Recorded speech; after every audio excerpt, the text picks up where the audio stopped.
जो रेजोल्यूशंस हैं उनके तहत शामिल हुआ था, वो चंद चीज़ों के ऊपर शामिल हुआ था, चंद सब्सिडीज़ के ऊपर शामिल हुआ था। बलूचिस्तान से उठने वाली तहरीक अगर हम सिंध से उठने वाली तहरीक की बात करें तो सिंध के अंदर भी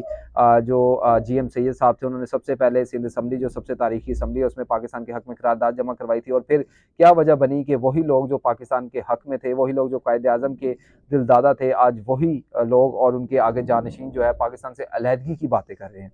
और गालिबन यही तहरीकें ग्वादर में भी उठी, लेकिन ना मीडिया ने कवर की, ना इसके ऊपर कोई बात की। आज सूरत हाल ये है कि पाकिस्तान का इस वक्त ग्वादर शहर पूरी तरह से, जहाँ 16 दिन जो है वो अंदर जो है 16 घंटे बारिश हुई है और पूरा शहर डूब चुका है, वहाँ पे बेसिक जो ह्यूमन नीड्स हैं वो तक पूरी नहीं हो रही है। और ये जिम्मेदारी कल शहबाज शरीफ साहब भी वहाँ पे होके आए, और वहाँ के लोगों ने एक बड़ा अच्छा सवाल, क्योंकि जब लोग तंग होते हैं वो ये सवाल करते हैं, उन्होंने पूछा कि आप यहाँ पे फोटो सेशन के लिए आए तो काइंडली मत आएँ, आप यहाँ पे तमाम तर जो इश्यूज़ हैं वो रिजॉल्व करें ताकि चीज़ों को एड्रेस किया जा सके और इसी तरह ग्वादर के इश्यूज़ जो हैं वो रिजॉल्व होंगे। शुक्रिया।